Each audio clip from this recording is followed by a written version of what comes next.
From Tennessee, from the east to the west, we are talking Cowboys everything. And you've just entered the Cowboy Zone. Welcome back to another episode of the Cowboy Zone. I'm your host, Marcus Jones, coming to you live from Memphis, Tennessee. And this is Lambo from Cowboys, y'all, out of Johnson City, Tennessee. All right, guys, and thank you for joining us tonight for this week's episode. I see we got people coming in pretty quickly, so we appreciate all you guys who are joining us right now. What's up, Mendoza? Thank you for joining. Jeff, thank you for joining as well. And also, again, thank you both for joining us for last week's episode where we did our very first mock draft. Also, Jack Meeker, thank you for joining. And also, thank you for sharing. I noticed you shared a couple of times from my page, so I definitely appreciate that. So with that being said, we got a good show for you guys tonight. As we enter the offseason, we like to start things off with just talking about the 5 positions of need that we think this team needs to focus on. Lambo and I both put together our own separate list. Our lists are actually kind of different. A couple of them are the same, but they're in different order. So we definitely got a lot to talk about with that. And you guys be sure, as always, to bring it in the comments. Let us know what you think. If you have any certain players you want to talk about, let us know that as well. But after today's episode, we will break down more of our positions of need. So be sure to stick with us on the Cowboy Zone, and we're going to have a lot to talk about this offseason. Lambo, how you feeling tonight? Feeling pretty good. A lot of chaos going on, so I'll be muting. Okay. Worked 11 hours, came home, picked the son up, went straight to b-ball practice, left b-ball practice, picked up some ice cream, and just walked in the door. And I'm ready to go with the show. That's dedication right there to the team. You've been going, nonstop since 4 o'clock this morning? Yeah, and then as soon as I get off here, it'll be bedtime. And then redo. Hey, what's up, everybody? What's up, Lamar? What's up, Jeff? Hello, Rosie. Yep. Hello, Will. Lamar, for joining. Mom, thank you for joining. William, appreciate you for your support as well.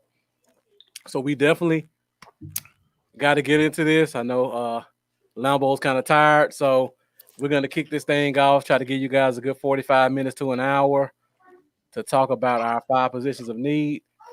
If we have a little bit of time, we may talk about the new coaches that were hired as well.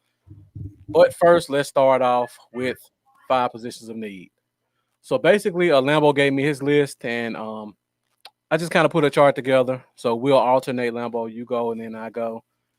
Just talking about the positions and why you think that position is important. Again, guys, let us know in the comments what you think. Show is always open for you guys' comments, so just let us know what your guys' thoughts are as we break this down. All right, so Lambo, you ready to get into this thing? Yes, indeed. All right. Let me see if I can find my...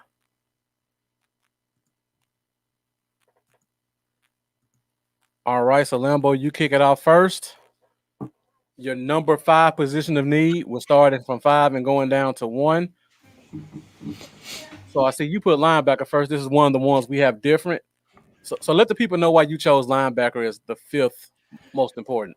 Originally, I had it as the 3rd, and honestly, I might have should have left it around the 3rd spot, to be honest, because our passing defense, when you look at it, I believe, correct me if I'm wrong, but I think we might have finished 11th in passing cover or in pass defense, but I could be wrong about that.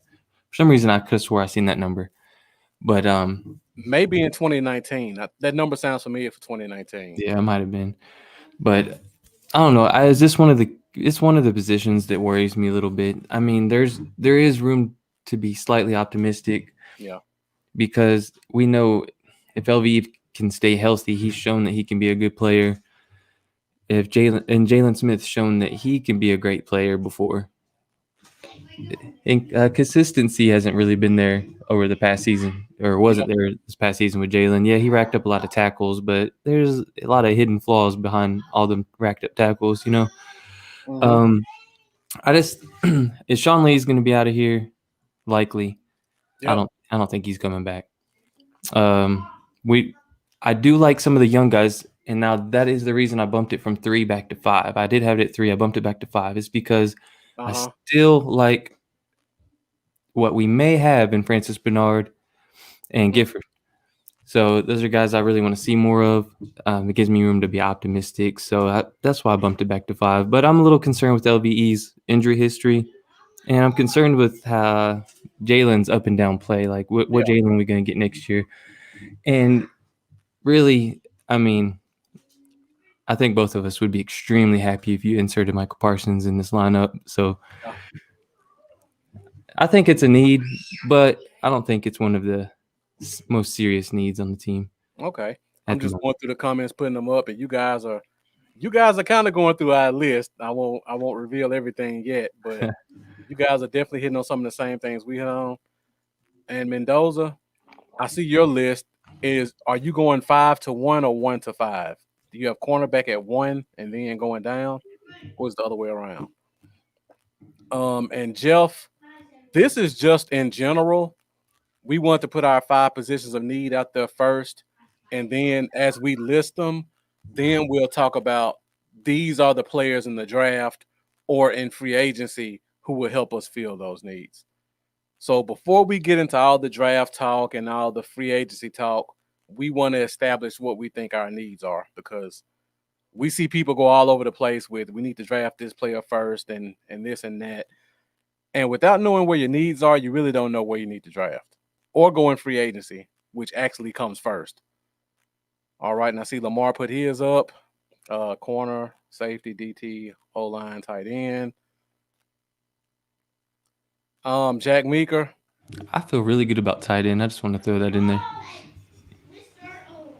I do too, but Pitts is special. Yeah, I would take Pitts. I'd definitely take Pitts. I don't think he'll be there, so I don't think we'll have that problem, but he's special. And Jack Meeker, before I put mine up, asked a question about Marcus May. To be honest, the Jets just signed Robert Saleh as their new coach, who runs a similar defense to what we run. And I think you put the comment up before about the importance of the safety in this defense. I think that was you. You guys have been putting comments up so fast, it's hard to keep up with them. That was you. You said in Quinn's defense, free safety. Same thing for the Jets defense. Free safety is important. So they may not be letting him go like we previously thought. Alejandro, thank you for joining us.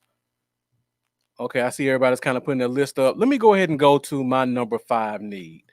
And for me, I think me and Mendoza's list are going to look close to the same. I put center as the number 5 need. And the reason I did that is because I don't think we're signing Joe Looney back, honestly. Joe Looney is going to get a starting job in this league. He's basically started 2 out of the past 4 years.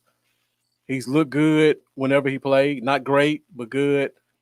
Offensive linemen with starting experience come at a premium in this league, and they're rare to find. And somebody out there is going to look at his tape and be like, you know what? I can use that guy as my starter. On top of that, he has that position flex where he can play guard or center. So for me, Tyler B is our only center on this roster right now.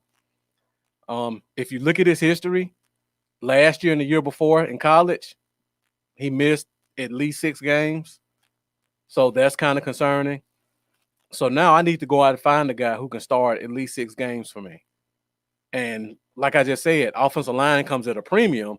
So that's not as easy to find as you would think.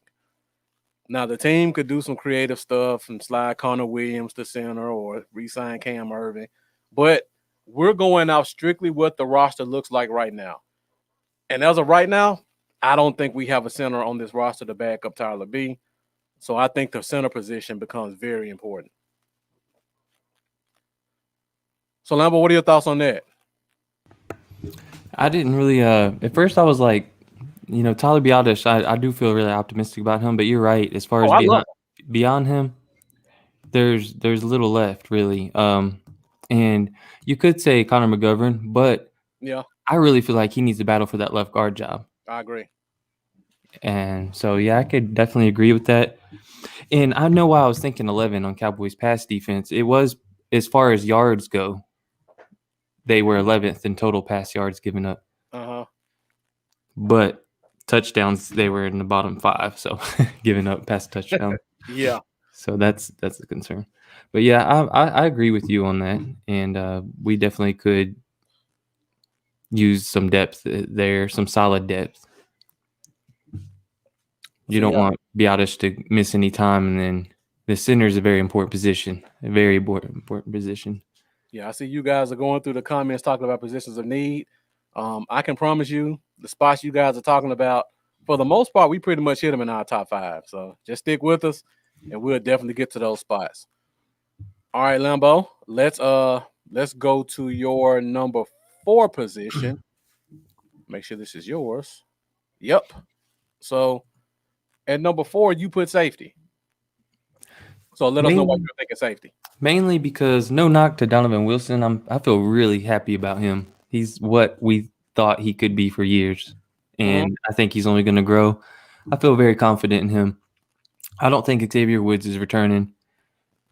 Thompson and any of the other guys behind him, there's nothing there. We got to find a stud to put next to Wilson. And who will that be? Will we get someone in free agency? Will it be in the draft in those first 3 rounds, maybe on a safety? I don't see it in the first round, but second or third, we'll see. Does Wilson play strong? Is he do free? I mean, but yeah, safety's up there. I think we could really use a good ball hawking safety back there. Yep. On top of that, what do they do with Reggie Robinson? Oh, yeah, that's true. That's a big question. I personally think, looking at this defense, I hope, since we have smart guys like Witt and Quinn, they put him back at corner. That's what Rashard did. That's what he learned from. So if you put him back at corner, that really leaves a gaping hole at safety. Mm-hmm. So yeah, and I see William Coach. Put him back at corner, and let's not make the Byron Jones mistake. Let's get him at corner while he's still got years on that contract. See what he can do as far as Reggie Robinson. Thank you, Dominique, for joining us. We appreciate it. And I said this to the guys before. Thank you for joining us last week for the mock draft. We appreciate your support. We appreciate your great feedback that you always give. So if you got any other questions or comments, like everybody else, feel free to put them in the comments. Yeah, that was awesome. The mock draft. That was cool. So yeah, and Jeff, Lambo and I are both with you. Let's put that kid back at corner. Even if we draft a corner and Robinson's your 3rd or 4th corner, all you're doing is adding quality depth. I would love to see him as our 4th corner.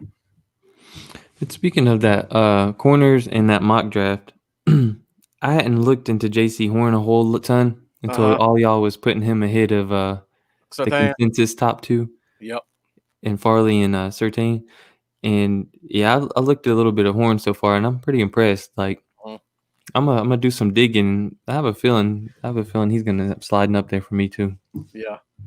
And I'll say this before I go about Surtain versus Horn. And I know a lot of people won't agree with me on this. Diggs isn't the most athletic corner. I mean, when you look at the athleticism chart, he's above average, but he's not like what you look at a Ramsey or guys like that. So if I have a guy that's across from him, I want a guy that's as athletic or more athletic than him, because Diggs has the talent. I want my other guy to be just as athletic at least, and I just don't see that with Surtain. Yeah, and Horn has it. When y'all brought the name up, I did a little digging. I seen that he averaged only 1 catch per every 27.4 coverage snaps, which was the best in college football. Yep. In 2020, I was like, that's impressive. Exactly. And the thing I love about Horn, and I said I wasn't gonna go into draft talk, but the thing I love most about Horn, I know the system dictates that Surtain stays in one spot and plays his cover 3, but I want my corner to be a dog. I want my corner to take the number 1 guy win or lose, I got you the whole game as much as possible. And he's a willing tackler from some of the Yes. tape I turned on. Looked like he was ready to step in there and get his nose dirty. And another thing, he followed number one guys in the slot. Like normally when you have a outside corner like that, they don't normally go in the slot with a guy. Horn goes in the slot. So that lets me know he's fearless. He has a short memory, and his athleticism translate inside or out. So now if we put Robinson back at corner and we draft a guy like Horn could really be our nickel corner if you like Robinson outside. And that's even better because now you got 3 tall athletic corners on the field at one time. All right, I'm done with Horn. I'm done with Horn now until cornerback comes up in position of need. Asante Samuel Jr. I love him too. But that ain't going to be your first round target. No. But according to Dane Brugler, he might be, but that's another story. Second or third. All right, so let me go to my number 4 position of need. And for me, I put defensive tackle. Now, I know we need a one tech. That's evident. So that makes it very important for me. But when I tried to do this, I tried to go off of what do we have right now at that spot. 3 tech is nice. I know 3 tech is good. Yeah, it's gonna be nice. So yeah, that's the reason I have defensive tackle at number 4, because at 3 tech, I don't have to worry about that. If you want to add McCoy, okay, you can, but we don't have to add them. We got 2 guys that I love right there. And then we got the kid Carter, who can play a little 3 tech if you need him to. So if you look at it, we have 3 techs who are either going into their second or third year. So the only spot I have to focus on is the nose tackle. Mm-hmm. And to me, that's the easiest spot to find because all you need is somebody fat, strong, and can 2-gap. Now, if we can find that, that's a different story. Or if our coaches choose the right ones, that's a different story. But for me, it's important that we have to find that nose, but you can find a nose. And the other 3 positions I have may be a little bit harder to find. I see everybody's going off on the corners now because we talked about corner and they talk about the Georgia corner is good. Jack, I like both the corners from Georgia. And again, if I draft a corner, I want him to be as athletic or more athletic than Diggs. Campbell may be the most athletic corner in the draft, but he's raw. But I'll take that because he's my number 2 guy. Stokes is a little bit more polished, but he has athleticism too, just like Mendoza said. So these are some good names you're talking about. And Mendoza, thank you for this one. Ladarius Hamilton. I think he's still too small to play 3 tech, even though he played it in college. But if you just needed a guy to come in and give you some pass rush inside, he can do it. All right, I see Jeff agrees. Big, fat, nasty at 1. Those are easy to find as long as they don't get pushed back. And Jack Meeker asked a good question. Do we bring back Antoine Woods? So let me ask you this question, Neil Lambeau. So Antoine Woods is a restricted free agent this year. What tag would you give him? Would you give him a first-round tag, a second-round tag, or a undrafted tag, which would be the cheapest tag? Let me give you the numbers real quick, just off the top of my head, roughly. Okay. If you do a undrafted tag because he was undrafted, his salary would be roughly $1.8 million. If you do a second round tag, his salary probably jumps up to about 2.7 maybe. And if you give him a first round tag, it's close to $4 million. So what those tags mean for you guys is whatever tag you put on a guy, if somebody offers him a contract, that's the compensation they have to give back to you. So if you sign him to the undrafted tag, if a team offers him a contract, you basically just lose them. You get nothing in return. But that's why the price is cheaper for you. If you do a second round tag, just like it says, if a team gives him a contract and he accepts it and you don't match it, they have to give you a second round pick back. Same thing for a first. And I'll put this out there too. If I'm not mistaken, we had the same situation come up with David Irving. I think we put the original round tag on him, if I'm not mistaken. Because I remember I was thinking they would do a second round tender and they didn't. Let me check real quick. But for Woods, I agree with some of the here in the comments. Second was what I was kind of pondering on. Okay, they did. The Cowboys put a second round tender on David Irving. That's right. So, would you give Woods the same tender you gave Irving, or would you take a chance with somebody not signing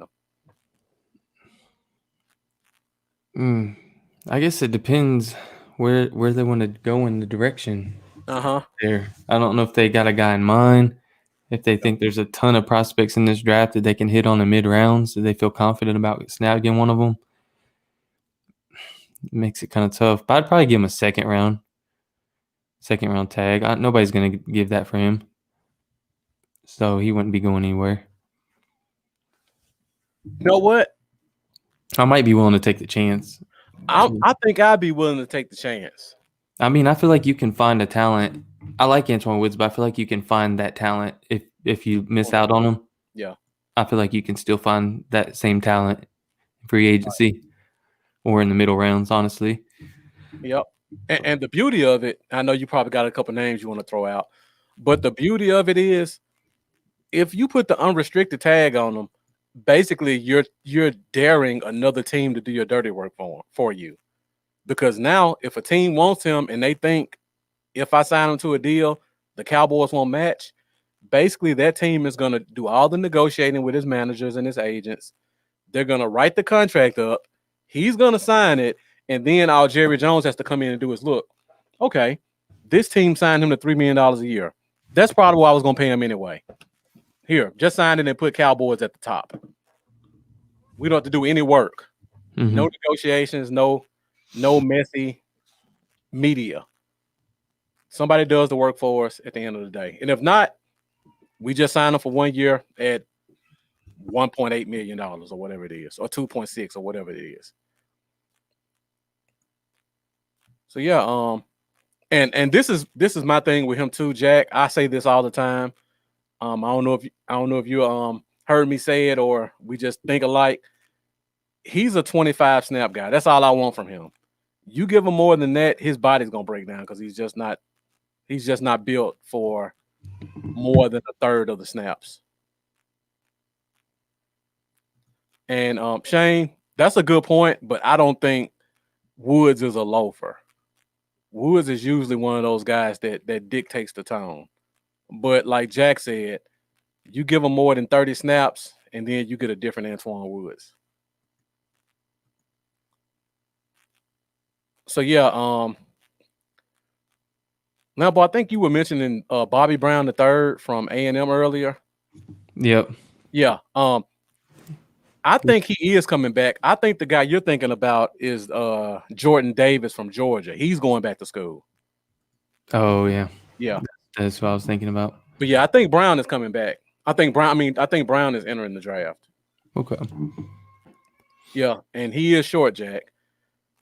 But like Dominique said, when he's in there, he's your tone setter. And I like that type of guy. So for me, I would hate to lose him, but I don't know if we can afford to pay him $4 million for 1 year for 25 snaps a game. I'd rather go in free agency and use that extra $2 million we saved to get a top guy, or just go and draft a guy and let that guy get thrown in the fire and get 2/3 of the snaps. Oh, Jeff, I think Shane. Oh, Shane probably was talking about Xavier Woods. Thanks for pointing that out. All right, Lambo. I'm comfortable letting Xavier walk. Oh, definitely. And I think that may lead into your third position of need. So we just talked about defensive tackle and center for me. So we go to your next one, which is number 3. And at number 3, you have cornerback. Yeah. Mainly because of the depth that we're about to lose. Yeah. I will say I'm one of the people that kind of hopes that we could re-sign Awuzie on a fair deal. Mm-hmm. But for some reason, I don't think it's going to happen. Maybe it will. I feel like someone's going to offer him more than he's worth. You know, free agency gets a little wild in that first week or two. I feel like someone's going to overpay him, and the Cowboys are going to move on. And then I don't think Jordan Lewis is going to be back. And just because, you know, we don't know what we have in Robinson, and Anthony Brown's going to be Anthony Brown. He's solid. He'll do his thing, but I just feel like we're going to really need some cornerback depth for sure. And there's some good cornerbacks in this draft. I don't see how we don't take advantage of that. But I would like Awuzie to come back, and I would probably bump this back to. I probably bump this back honestly to about position number 5 on my top needs if Awuzie did come back. But as of right now, just saying if he doesn't, yeah, it's in my top 3. I think we're going to need some serious depth there and take advantage of all this talent that's at cornerback in this draft. Brian, thank you for joining us. Appreciate it. Dominique, I see you say he's better than 90% of the free agents. Which Woods are you talking about? Because I think we kind of hit on it. Everybody's kind of. I'm assuming you mean Antoine Woods, but just clarify for me just in case. And somebody asked a great question. Jeff, great question, by the way. We were just talking about the restricted free agent tenders. So the way that works is the team has to designate that tender by the first day of the league year, which is March sometime.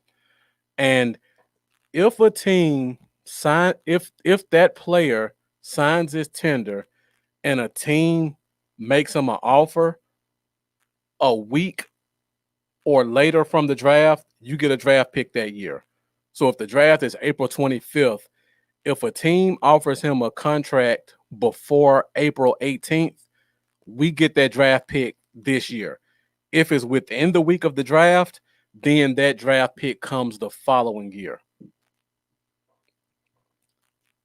So potentially if you put a second round tender on him, and to me, that would probably prevent a team from signing him before like the 18th, for example, because the current year draft picks are like gold to some of these teams. I would see a team waiting until after the draft to see if they get who they want. And then if there's nobody they like and we've got this tender sitting on Woods, then they'll say, you know what? Woods is probably the best guy available. Let's go get him. Just like Dominic said, he's probably better than 90% of the free agents out there already. And thanks, Jeff. I appreciate the cup from you and the kids. And Every time I unmute. Shane says he let Jordan Lewis walk. He lost respect for him with that cheap shot. Yeah, that was ridiculous. Yeah. Like what? That was stupid. So Kelsey Charles, I can't even deal with these Bernie Sanders memes, man. They're cracking me up. They put him in the Cowboys office like he was Jerry Jones. And they're like this. It's hilarious. All right, anyway. Yeah. And Shane also says we need not just athletic players, but smart players. I agree with that. There are some smart corners coming out this year.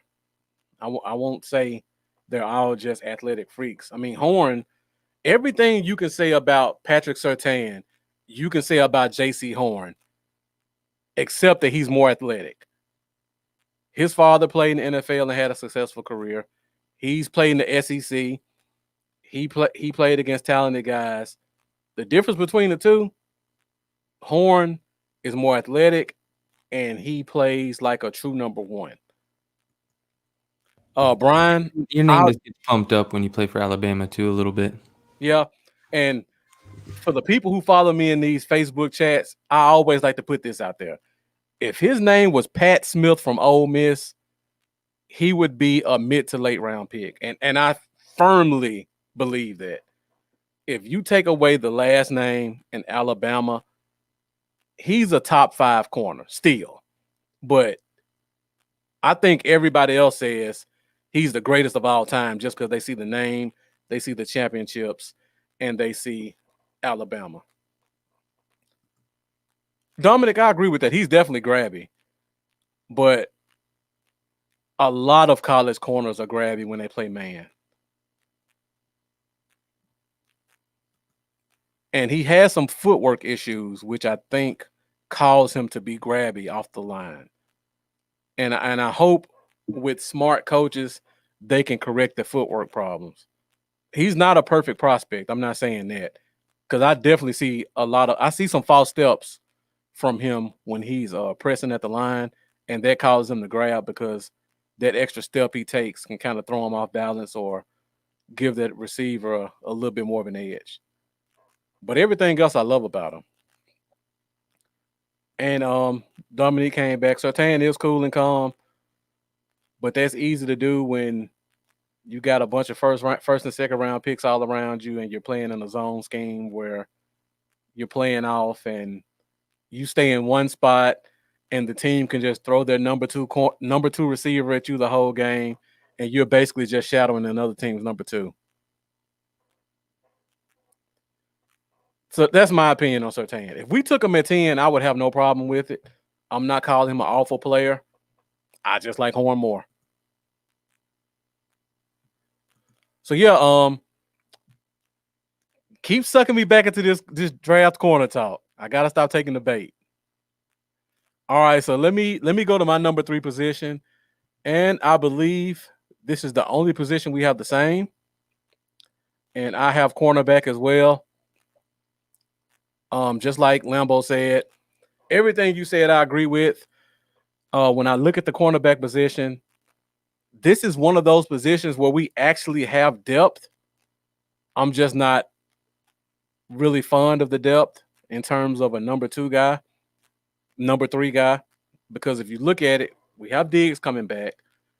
I think Robinson's going to get converted back to corner. We still have Anthony Brown. We have Maurice Kennedy coming back. So technically we have 4 corners coming back. And there's no way they don't sign Goodwin back. That's just my opinion. So that's 5 corners, but he's mainly special teams. I think we need a number 2 corner. And the number 2 cornerback position is probably the most important number 2 position on the team. Outside of wide receiver, those are about interchangeable in terms of importance. So your number 2 corner is almost as important as your number 1. So I think we need one. Brian Boyce asked about Tyson Campbell. I really like Tyson Campbell in terms of length and athleticism.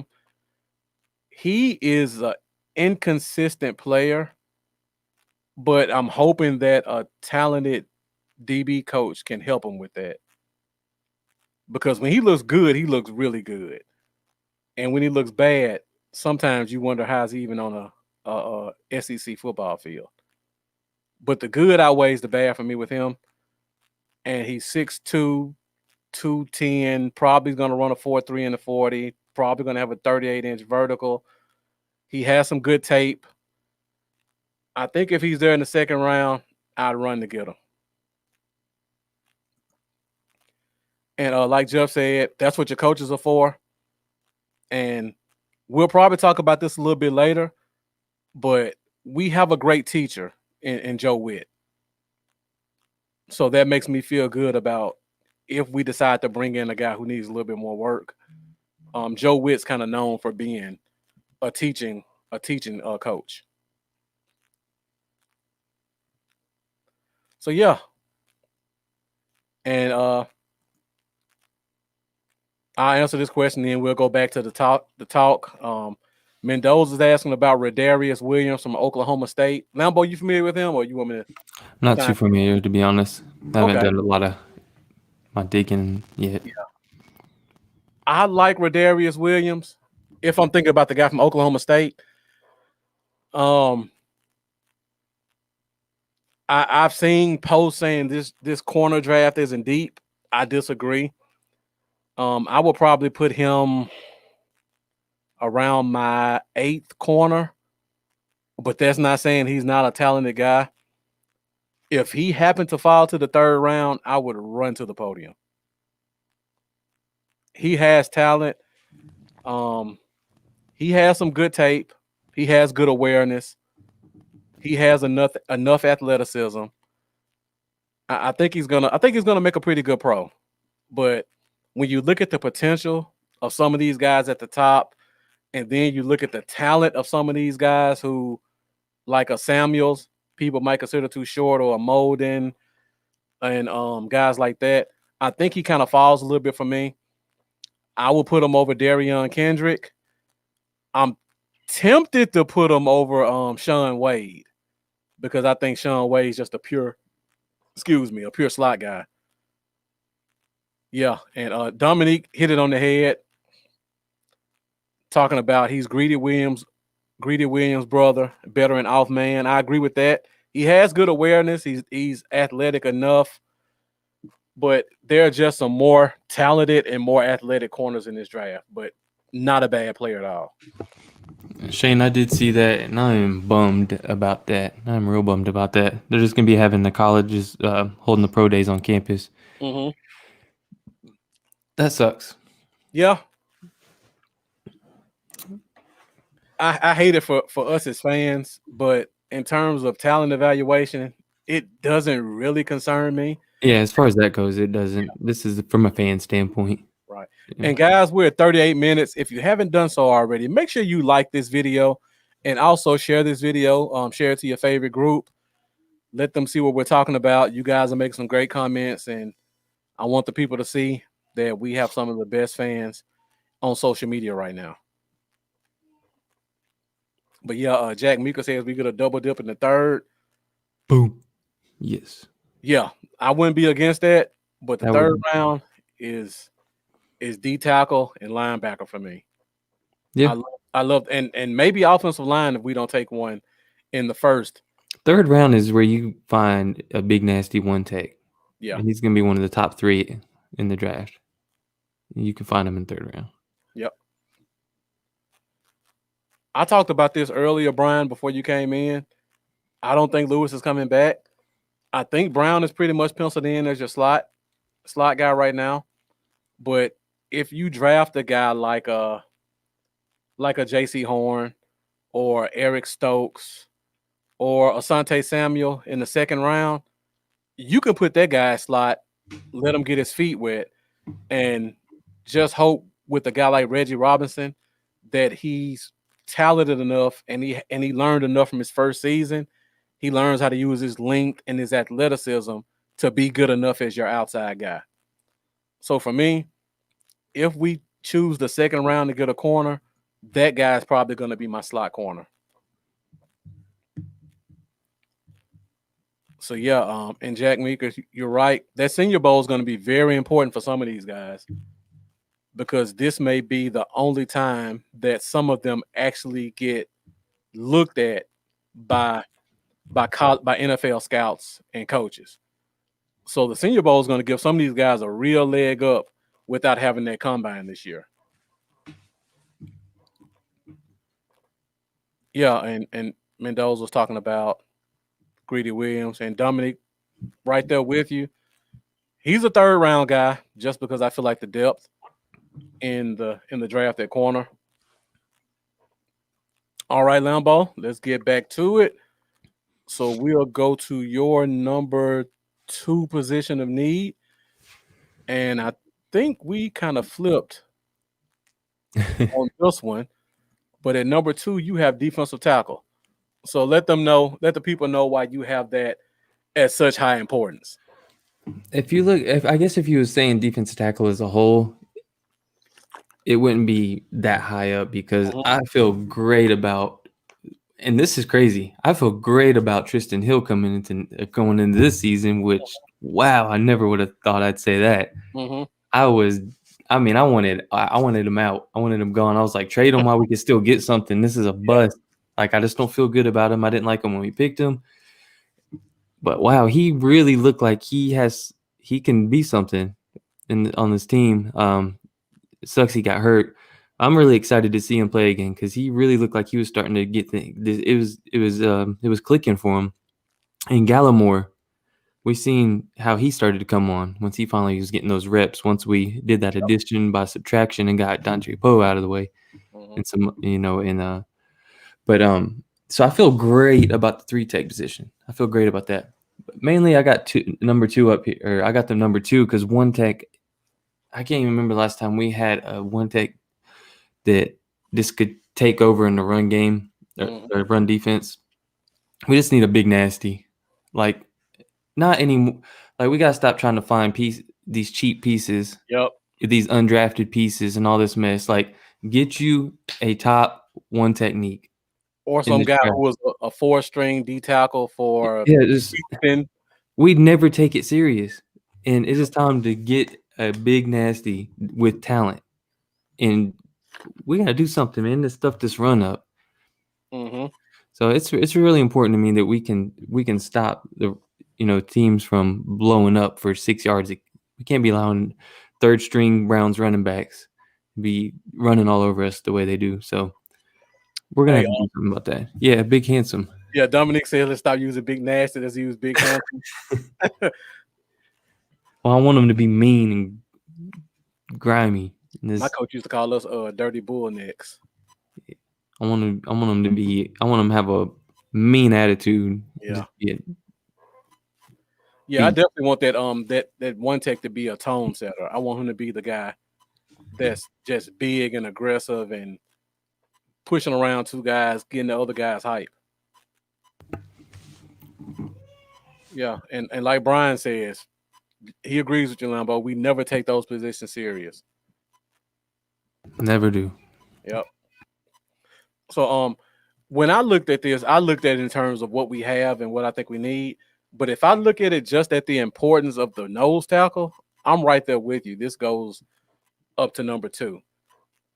But at my number 2 spot, like I said, when I looked at this, I looked at it at what we have there and what we have as backups and how bad we need it. So at number 2, I had to put safety. Okay. So we kind of flipped 2 and 4. Yeah. Like I said before, I think Reggie Robinson goes back to corner. I'm hoping Quinn and Witt pull a Rashard on us and be like, this guy's 6'2", he runs a 4.4, he has decent hips, he has long arms. Why are we wasting him at safety? Let's put him at corner, let him press and release, and use those long arms to knock some balls down. So if you move him back to corner, we only have 1 safety on the roster, if I'm not mistaken, and that's Donovan Wilson. Thompson's contract is out. Wood's contract is out. Who was our other safety? Was it the other Robinson kid, Rashard Robinson, or was he playing corner? We had another kid that they played at safety. I can't remember his name. Parker was playing. Yep, well, Stephen Parker. That's it. 40, number 40. Parker. Yep. Stephen Parker was our safety when the other guys were out. But I don't trust him to be. I don't even trust him to be a backup, honestly. That's not. Yeah, he's not it. So I'm looking at this safety position, and we need at least 2 more safeties. We need 1 to start opposite Wilson, and we need a quality backup. And we just lost Chris Westry to the Ravens. He signed to their futures list. I didn't see that. Yep. Yeah. So yeah. People were talking about playing him at safety. Now he's gonna watch him be a good player, and it's good. We seen that happen with who? It was a Ward, Charvarius Ward. The Chiefs. Yeah, goes to the Chiefs. Plays solid. We didn't give him a chance. That happens all the time. Thanks, Mendoza, for keeping me on my toes. I forgot about we signed Luther Kirk as an undrafted free agent last year. Yeah. So we have basically one safety on the 53-man roster and 2 guys on the practice squad. That still doesn't give me a lot of confidence in their position. So, and Dominic, 100% right. That's the first thing I thought when I saw that. This is a Quinn guy, tall, fast, decent enough athlete. He doesn't tackle, but he gives you what you need in that cover 3. And now we got to watch him go to Baltimore next year and probably get some quality reps. So yeah, I just look at that safety spot. I think we need at least 2 guys there. And that's probably the only position on the list where we need 2 quality guys. We can get by at those other spots with 1 quality guy, but it's safety, we got to have at least 2 guys. So yeah, combination of starter and backup. We're very quickly. This is way off topic, and you probably already seen this. Where I work at that factory job now, I'm late on my updates now. But did everybody see that Dwayne Haskins signed with the Steelers? That happened today, didn't it? I think so. Yeah. Yeah, I did see that. That's interesting. Yeah, let's to throw that out there real quick. I think it's a smart move. I mean, kick the tires. They're probably not. Yeah. It's. I mean, why not? Yeah, I think they brought Josh Dobbs back over there too. I love Josh Dobbs. Josh Dobbs. I like Josh Dobbs. The Steelers should have kept him. They should never let him go to the Jags. I mean, he's coming back, but he came in there and actually played pretty solid for them. I'm surprised they didn't keep him around originally the first time. Us being in Tennessee, we probably hear about Josh Dobbs plenty. I watched every game he played at Tennessee. My son is going to Josh Dobbs football camp right here in Kingsport, Tennessee, about 20 minutes down the road from me, June. So I'm trying to see if I can get a picture with him. Yeah. Get a picture with my son and Josh Dobbs. Cool guy. Nice guy. Very smart guy. Smart guy. I like. Yeah, you know that too. Brilliant. Yeah. I think he went to school and got his degree in like astro engineering, aeronautic engineering, something like that. Yeah. Yeah. Something off the wall crazy. Right. And then he's a mobile guy too. So you got a smart mobile quarterback that's 25, 26. I wanted us to bring him in as a backup. I think he would have been a great fit for us as a backup quarterback, but we're not the GM. So yeah, like Mendoza said, he needs coaching. If he can't make it in Pittsburgh, his career is over. I just put it like that. Pretty much. You got a great quarterback room. You got a great coach. You got some guys who will slap him on the head and tell him when he's being an idiot or not. So this will probably be his last ride. And Mendoza talking about a couple other guys they got. I swear I don't know where you get these names from. And I don't have no clue who Steven Denmark is. Sounds like a book writer. Every show Mendoza gives me a name I have to go look up that's in the league. So now I got to go look up Steven Denmark. Sounds like a film director. Mendoza, if you know what college you went to, let me know. Because maybe I know him about the college and didn't know his name. And Lambo, Shane put another off-topic question. You'll be more familiar with this than I am. You heard anything about Witten as the Vols coach? Honestly, I haven't. Which is, let me take a look at it. I haven't heard. I'm right here in Witten territory. Like my son trains with Witten's brother. Witten's he's got 2 brothers. He's his brother Sean Witten, coaches our high school team out here that just won state last year, state of Tennessee 4A. Then his other brother Ryan Witten, they have a place called a Star Facility out here where they do the Witten Huddle and they train kids and do Pop Warner football. And my son trains with him. I'll keep an ear out. I'm planning on going up to that facility and doing some training with Ryan Witten in the next couple weeks. I'll see if I can ask him about it. Yeah. If anybody knows, it'll be his brother. So yeah, break the scoop on the Cowboys zone. We love breaking scoops. Yeah, I'll hit him up and be like, "Hey, Jason planning on coaching?" So yeah, guys, we're at 50 minutes. His brothers are great coaches. So Okay. Mendoza say he went to Valdosta State. That's way off my radar. So I'm sure I never heard of him. But I will check him out, Mendoza, because you brought his name up. So we're at 51 minutes, and we're down to our last position of need. And before we do that, somebody asked the question, Jack Meeker. The short safety from TCU, I believe you're talking about Ardarius Washington. And the tall safety is Trayvon or Trevor Morig. I'm in the minority. I really like Washington. I think he's a good safety. I like him as a deep middle guy. The height is going to scare a lot of people off, similar to the way it did for the kid from Minnesota who went to Tampa Bay and is killing it in his rookie year. I think he has that type of potential, but people like Morig more because they see the height and they see the height, weight, speed, and he makes a couple of flashy plays every once in a while. But for this team, I just don't see Morig as a deep middle safety. Not taking away from the talent, but I'm only focusing on deep middle guys right now because I really want to see Donovan Wilson play that strong and then kind of flip out of it if he needs to. I don't want him that full time. Oh, BJ Nix, man, what's up? I know you're fighting COVID right now, so I hope you're feeling better. I appreciate you tuning in and checking us out for a few minutes. And he is nasty mean if you go check him out. And he's smart too. One thing I'll point out for you guys who may not really watch a lot of tape, one thing that I kind of notice that I look for in a safety, look and see if he's pointing before the play. If you notice a safety that's pointing, that lets me know that he's a smart kid and he's studied and he's not a reactionary player. He's playing using his instinct and his knowledge. You know, there was a lot of people that thought Antoine Winfield was the best safety last year before the draft. I did. But and I thought he was up there. And because of his height, he was kind of knocked back. Yeah. And that showed to be a mistake. Yeah. I thought the same thing about Buda He's a Bay. baller. He's a baller. I see Mendoza just brought him up too. I won't put him in their category though.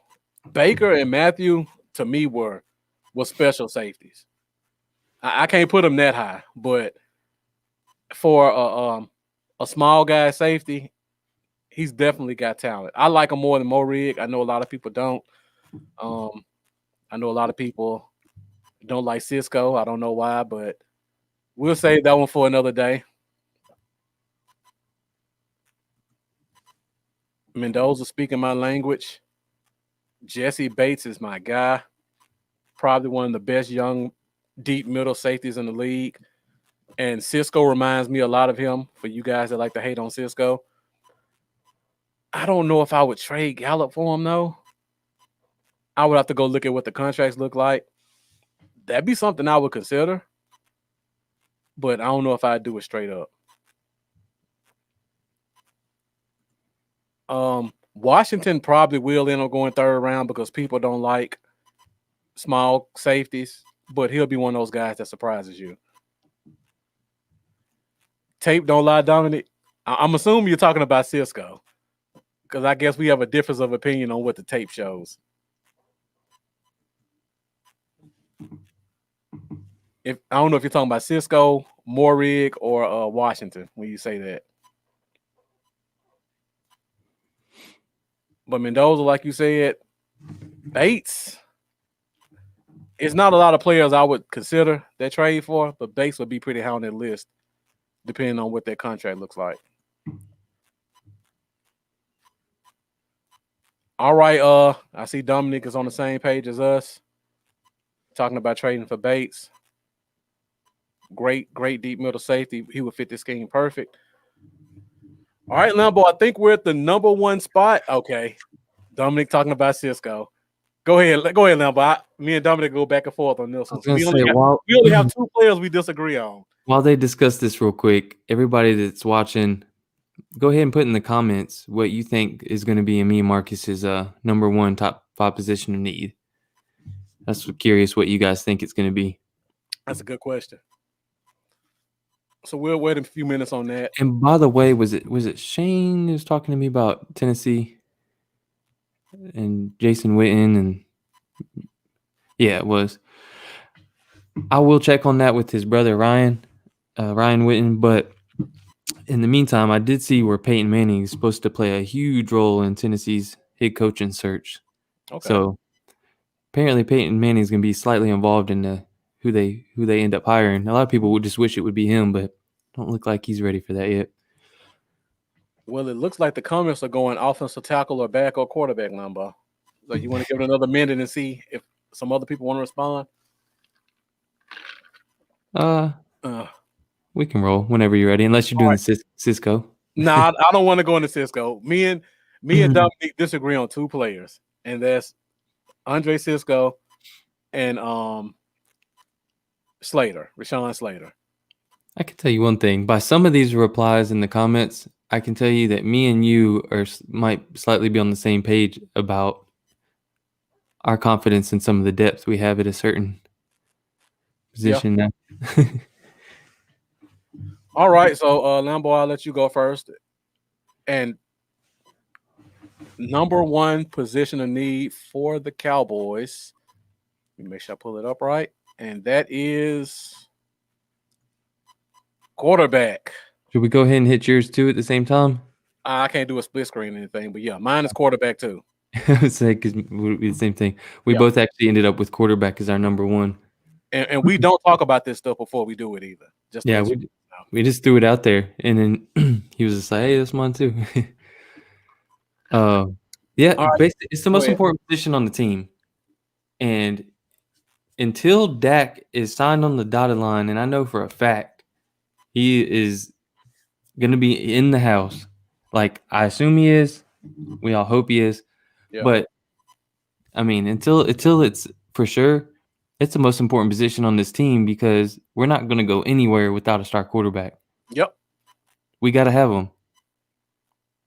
And and Dalton's going to be gone, which wouldn't matter if he was here or not. He's not the guy that you need. You got to have your quarterback. I do feel I wouldn't mind bringing Garrett Gilbert back as a backup. But once Dak signs, quarterback's completely off this list. Yep. But until Dak has even the slightest chance of possibility of not being on this team, possibly, I don't know. I mean, it's the most important. Dak is the most important. And going into this offseason, there's nothing more important than get Dak's deal done. And you're right. And for Shane asking, are we talking about starting or backup? I think on this one, Lambo and I both were thinking the same thing in our mentality. The only quarterback we have on this roster right now is Ben DiNucci. That's the only quarterback. So even though we all agree Dak's probably going to get signed back, he's not signed yet. So that's the number 1 position of need, no matter what. Yeah, because if you're telling me the same thing, what's the most important thing that the Cowboys need to do right now? Sign Dak. Sign Dak. To me, that's a need. You got to get it done. That's the first thing I want to see done. I want it done and over with, and then we can start talking about what we need on this roster. And get Dak done. It's not even about the salary cap and all that. Dak needs to be signed first, no matter what.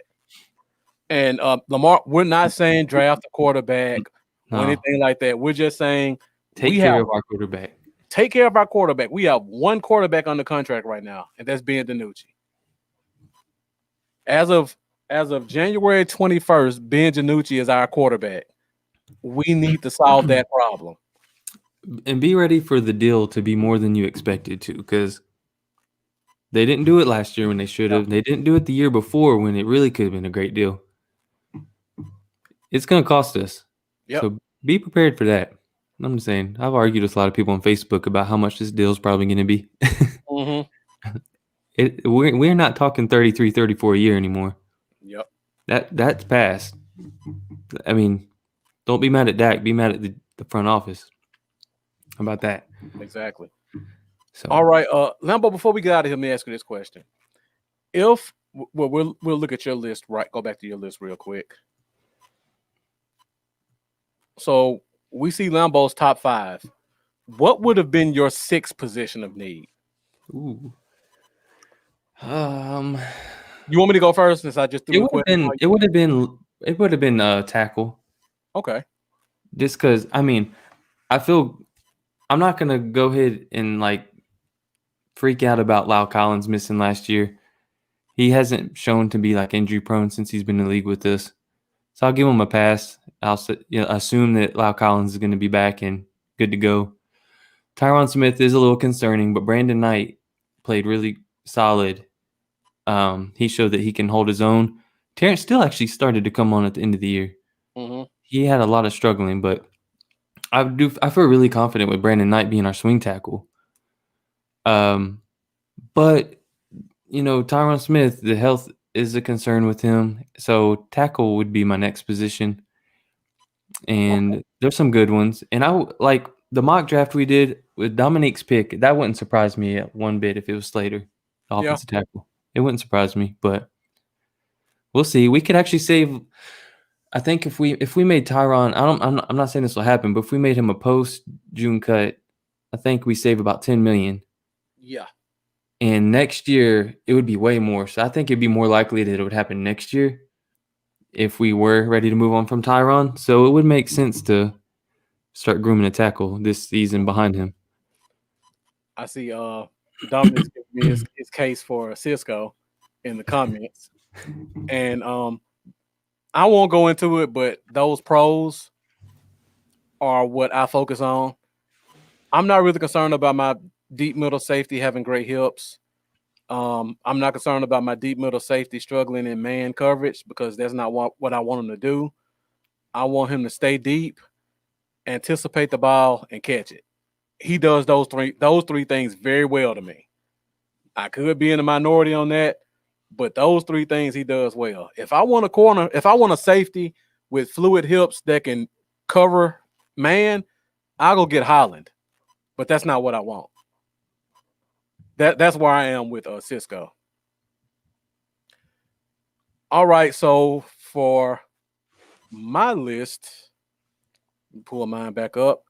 So for me, if I'm looking at my list, at the number 6 spot, I probably would go linebacker if I think about it the way I think about it. I like our tackles if they come back healthy. Yeah. Yeah, Dominic, he's strictly free. I like Wilson at that safety spot, and if he needs to go to free, I'm not too afraid of him in terms of his coverage. We could talk about that another day. But at tackle, I like Knight as a backup. Yeah. If I'm assuming Smith and Collins come back, I like that. Terrence Williams got thrown into the fire this year. Terrence Steele, sorry. Thank you. Terrence Williams got thrown off the scooter. But yeah, Terrence Steele got thrown into the fire this year, but I feel like if he was able to come back in a second year and he had to start 2 games for us, I think we would see a major improvement than what we saw this past year. Yeah. So we have 4 quality tackles to me. For the record, I would be with you. As far as going off your list, I would have linebacker ahead of tackle too, because I had linebacker in my top 5 ahead of tackle as well. Right. So I'm with you on the linebacker being a more important need now next year.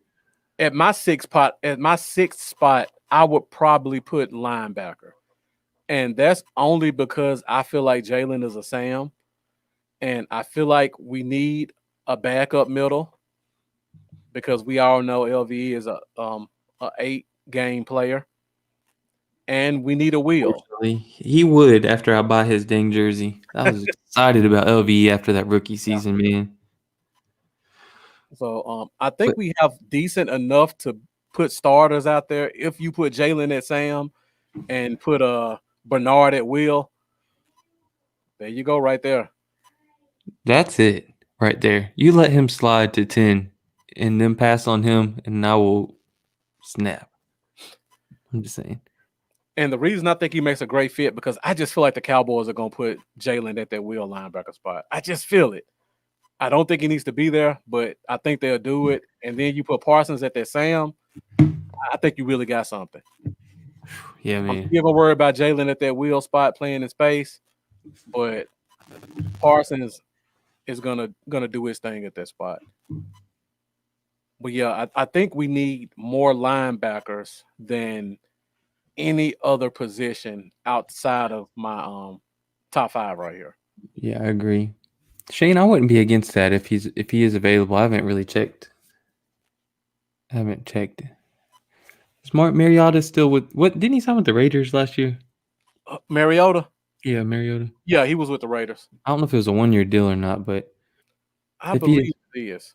if he is a free agent, I wouldn't be against it as a backup. Jack Mika talks about the Tulsa linebacker. I like him as well. He's a good player. Joe Thomas. If I'm in the second round, I'm probably looking at corner more than linebacker though. I'll take a linebacker in the third because I think a guy like Browning might be there in the third. And Lambo, good question, Jeff. What do you think about Joe Thomas? You think we're going to sign him back, or you think he leaves? I guess it really depends on. I would like to be a fly on the wall. Some of those returning defensive coaches and see how they feel about the young guys, Bernard and Gifford, because I think it really depends on how optimistic they are from their personal experience with those guys. And unfortunately, we didn't really get to see them play a lot of linebacker last year. So, man, it really depends because they could feel really great about them and think, hey, we might have something with these guys. Yeah. If that's the case, Thomas might not return. That's if true. they're a little skeptical on him, I could see them possibly trying to bring Thomas back. But if I had to guess, I like Thomas, but I'd say he probably will end up going somewhere else. I agree too. I would like him. I would like him back. But I think at that point, if they like Gifford and Francis Bernard, which I think they will, we're looking at our 4th or 5th linebacker. I think looking at our coaching staff, they would rather bring in some free agent that they know and are familiar with as a veteran than to sign Joe Thomas. And I think that's kind of where Joe Thomas will be right there. Like, I don't know who Atlanta has in terms of free agent linebackers or Green Bay or Cleveland or whatever teams these guys came from. But if there's a guy who's 28, who's a linebacker, or even from Seattle, because I think we talked about one of Seattle's linebackers being a free agent. So if there's a guy that's 28 or 29 that knows their scheme and they like them, I think they would sign them before they sign Joe Thomas back. Shane Odom asked about Nick Sirianni. Yeah. I don't know. I don't know a ton about him. I know he's with the Colts, office coordinator. Did some time with a couple seasons with the Chiefs as an assistant. He didn't call the plays though. Yeah, like with the Colts, he didn't. No. So his offensive coordinator didn't even call the plays. Yep. So I think they took something because they couldn't get nothing. if you guys pay attention to the coaching tree, Lambo just said he came from Kansas City and Indy. He's another guy under that same coaching tree. Frank Reich was the OC for the Eagles when Carson Wentz first came into the league. And after they won the Super Bowl, Reich went to Indy to be the head coach. So I think they're just trying to tap into what Wentz had his first couple of years with Frank Reich. I don't think it's anything more than that. They couldn't steal him as an OC. So they're probably going to bring him in as the coach. And if he learned under Frank Reich, he's probably going to be his own OC as well. And if you look at the Eagles, they didn't have a quarterback coach. So I'm looking for more of the same. You would have think they maybe would have waited a little bit after the Chiefs were out of this thing and did a little interview with Eric Bieniemy. Mm-hmm. And Dominic brings up a nice fact. He was coaching at a D3 school 6 years ago. So you don't know what he has in terms of pro experience. I think he's really young too. He's like 34, 35, something 30, like that. 39. 39, yeah. It's young for a head coach in the NFL. But yeah, Mountain Union is a powerhouse, just like the school that Carson Wentz came from. Was it North Dakota State? Yep. Mountain Union, James Madison, schools like that. They're always playing in the championship. But yeah, Dominic, I just think they're trying to tap into what they had in Frank Reich, get another guy from that coaching tree because it worked so well for him a couple years ago. So it remains to be seen what happens with them. I'm just glad they didn't get Kellen Moore, unlike some of our other fans. Yeah, I was just about to say the exact thing that you just said. Yep. Literally. I'm glad they didn't get Kellen Moore, regardless of what some of the fan base, for some reason, thinks about him. We should be happy that didn't happen. And Mendoza backed me up on this. He didn't call the plays for Indy. Like I said, it was Frank Reich. He calls his own plays. When you come from that Andy Reid coaching tree, you don't like to give up a lot of control. That's just what we see from all those guys. And even going back to Mike Holmgren, who Andy Reid comes from that tree, and John Gruden comes from the Mike Holmgren tree. Those guys don't like to give up their play calling offensively. So I think we're going to see the same thing from this guy. I'll be interested to see if they hire a quarterback coach because they haven't had one the past 2 years. They say a report from Mike Kay said that he had spoke to the NFL source very familiar with Nick Sirianni. I don't know how to pronounce his last name, but on his coaching approach, it said his strength is he focuses on the positive attributes of players as opposed to the negatives. And the source said he coaches to his players' strengths. So, see. We'll see. See, if that's the case, then it'll be interesting who's their starting quarterback next year. Because if it hurts, you're gonna have to switch some things up a little bit on the offense. Yep. So Jeff asked the question. We were just talking about this with linebacker. I guess if you had to choose between Joe Thomas and KJ Wright, which direction would you go? One thing about KJ Wright, he played the wheel linebacker spot most of his career. Last year, they moved him to the Sam linebacker spot. And I have no clue what his money would look like. I would assume as a 30-year-old Sam linebacker, it wouldn't be a lot. So if all things were close to even, would you sign back Joe Thomas or would you sign a KJ Wright?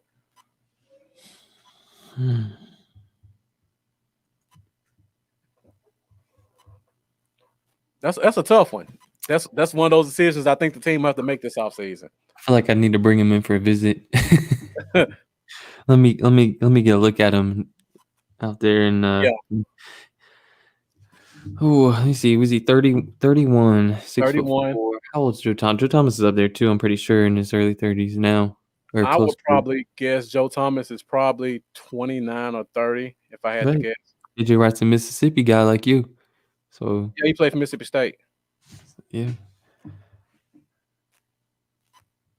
Yeah, Joe Thomas is 29. I thought he was 29 or 30. But yeah, that's the money was about the same. I might lean towards KJ Wright, but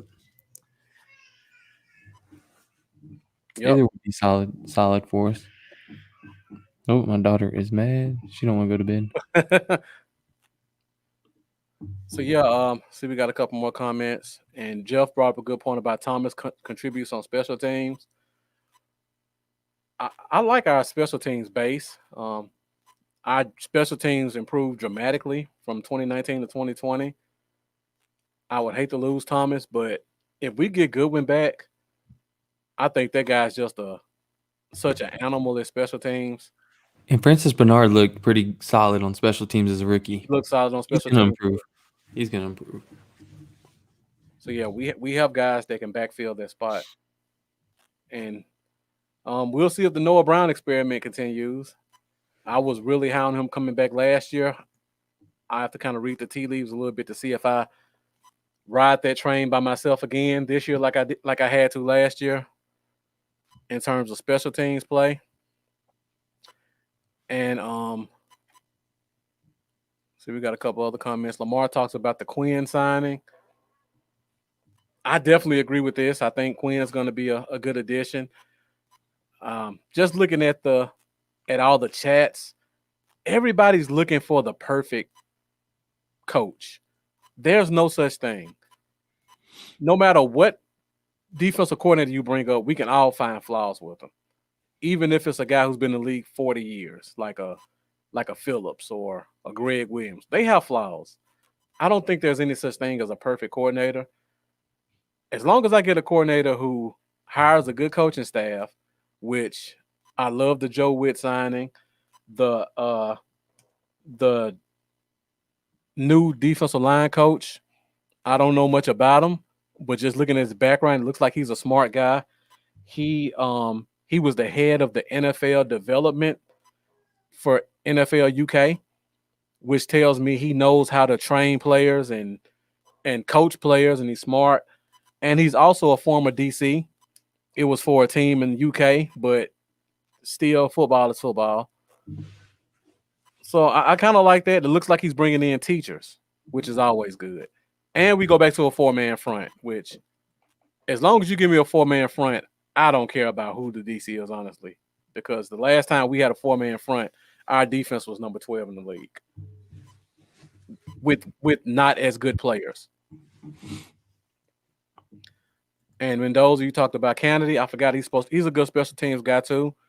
That's where he hung his hat on in Baltimore. And like Jeff says, you can't have enough smart players on special teams. Yeah. Punter will be interesting this offseason as well. That's true. Kind of something everybody's forgotten about. We'll see how that shakes out. That'll be something to keep an eye on as well. It kind of goes under the radar. Was Nice Wonder a 1-year deal? I believe so. Okay. I'm pretty sure. Well, if that's the case, I'm gonna have to move that one up a little bit. Yeah, because remember last offseason I had it extremely high. Yeah. And we did have it high. I remember that. That was number 1 or 2, I think. Yeah, because Chris Jones, I mean, he even this year when he started before Nice Wonder came in, it was horrible. And our starting field position has just been a struggle bus as well. So, all right, now, but we're at 1 hour and 18 minutes. I honestly thought this was gonna be a 45-minute show, but we ended up going almost 1 hour 20. So that's definitely because of you guys. Thank you for the great comments. Thank you guys for engaging us. We appreciate all your support. We appreciate all your great comments and all of your great notes.